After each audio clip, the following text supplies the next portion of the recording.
पराग Parikh flexi cap fund जो कि present time का सबसे रेपुटेड एंड ट्रस्टेड फंड माना जाता है, जिसमें कि आप में से कई लोग इन्वेस्टेड भी होंगे।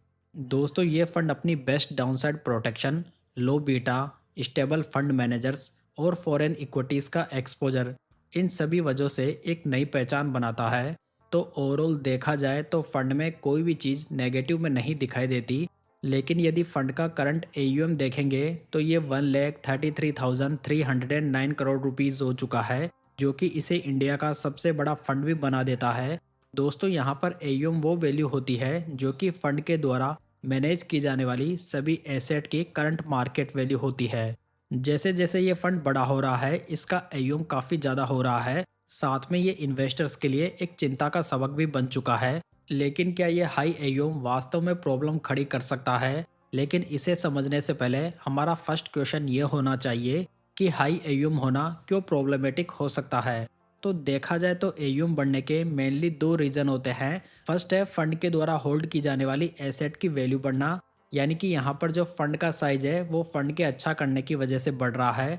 सेकंड रीजन है फंड के पास में लगातार नया कैश इनफ्लो आना, यानी कि इन्वेस्टर्स के द्वारा नया इन्वेस्टमेंट आना।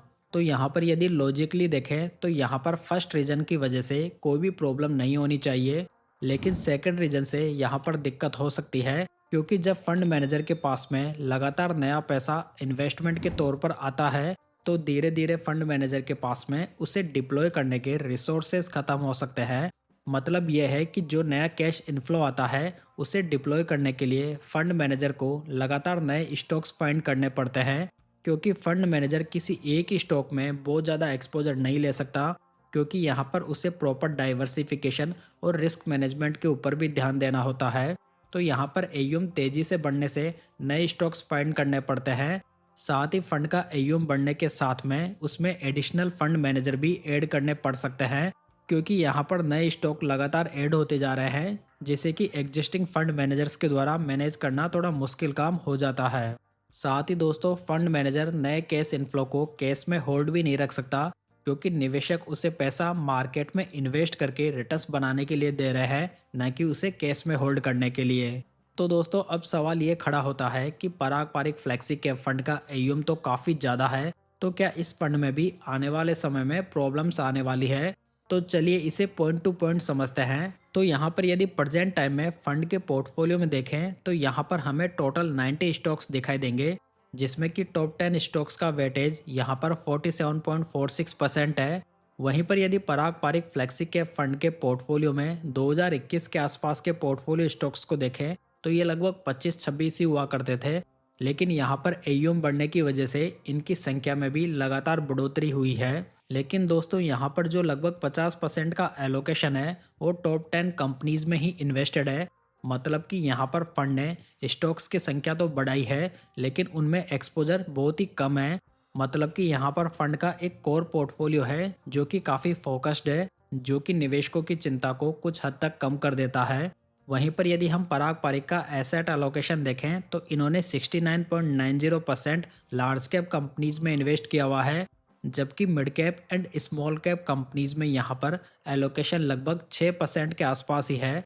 तो दोस्तों, हम सब ये जानते हैं कि लार्ज कैप कंपनीज साइज में बहुत ही बड़ी होती है और इनका मार्केट कैप काफ़ी बड़ा होता है। सो इसी वजह से इस प्रकार की कंपनीज को आसानी से मार्केट से बाय किया जा सकता है, यानी कि यहाँ पर आपको कोई भी लिक्विडिटी का इशू देखने को नहीं मिलता।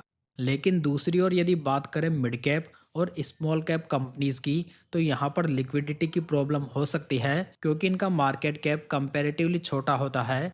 सो यहाँ पर यदि फंड मैनेजर किसी एक स्मॉल कैप कंपनीज के स्टॉक्स को बाय करने जाता है तो उसे वहाँ पर बाय करने के लिए काफ़ी लिमिटेड स्टॉक्स ही मिलते हैं। लेकिन लार्ज कैप कंपनीज के साथ में बिल्कुल भी ऐसा नहीं है।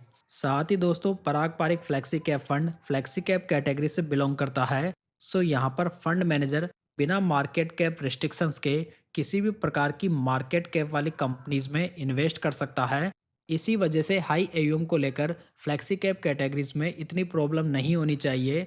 वहीं पर यदि थोड़ा आगे बढ़ें और फंड के टॉप 10 स्टॉक्स में से कुछ स्टॉक्स का मार्केट कैप देखें तो यहाँ पर जो एचडीएफसी बैंक है उसका मार्केट कैप देखें तो ये लगभग 14,32,000 करोड़ रुपए है। पावर ग्रिड का मार्केट कैप देखें तो ये लगभग 2,36,000 करोड़ रुपए है। आईसीआईसीआई बैंक का मार्केट कैप देखें तो ये 9,84,000 रुपए है। वहीं पर कोल इंडिया का 2,56,000 करोड़ रुपए के आसपास मार्केट कैप है।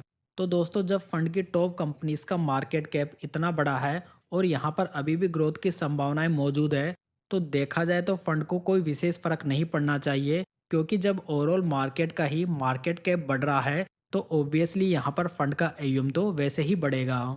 साथ ही दोस्तों, इम्पोर्टेंट बात यह है कि जो पराग पारिक फंड हाउस है वो बहुत ही ट्रस्टेड फंड हाउस है।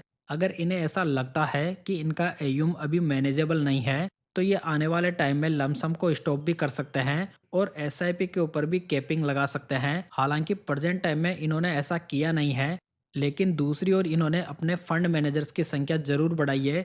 लेकिन यहाँ पर पुराने फंड मैनेजर्स बने हुए हैं, जिसमें कि नए फंड मैनेजर ऐड किए हैं, जिसमें कि कोई भी बुराई नहीं है। साथ ही दोस्तों, किसी फंड को जज करने का सबसे इम्पोर्टेंट क्राइटेरिया है उसकी परफॉर्मेंस। सो दोस्तों, मेरी ओपिनियन में फंड में एयूएम को लेकर हाल फिलहाल में कोई भी इशू नहीं है और यहाँ पर आसानी से कंटिन्यू किया जा सकता है और यहाँ पर फ्रेश इन्वेस्टमेंट के बारे में भी देखा जा सकता है। दोस्तों, मैंने म्यूचुअल फंड के ऊपर बहुत ही बढ़िया मास्टर ई बुक तैयार की है, जिसमें कि मैंने म्यूचुअल फंड्स के सभी कॉन्सेप्ट को क्लियर किया है। साथ में मैंने ये भी बताया है कि कैसे फंड सेलेक्ट करें और उसे कैसे रिव्यू करें। तो यदि आप इसे डाउनलोड करना चाहते हैं तो लिंक आपको डिस्क्रिप्शन बॉक्स और पिन कमेंट में देखने को मिल जाएगा। तो दोस्तों, ये थी आज की जानकारी। उम्मीद करता हूँ कि आपको अच्छी लगी होगी। वीडियो पसंद आया हो तो इसे लाइक, कमेंट एंड शेयर जरूर कीजिएगा। साथ ही इस चैनल को सब्सक्राइब जरूर कर लीजिएगा। तो चलिए दोस्तों, फिर मिलते हैं किसी नई जानकारी के साथ।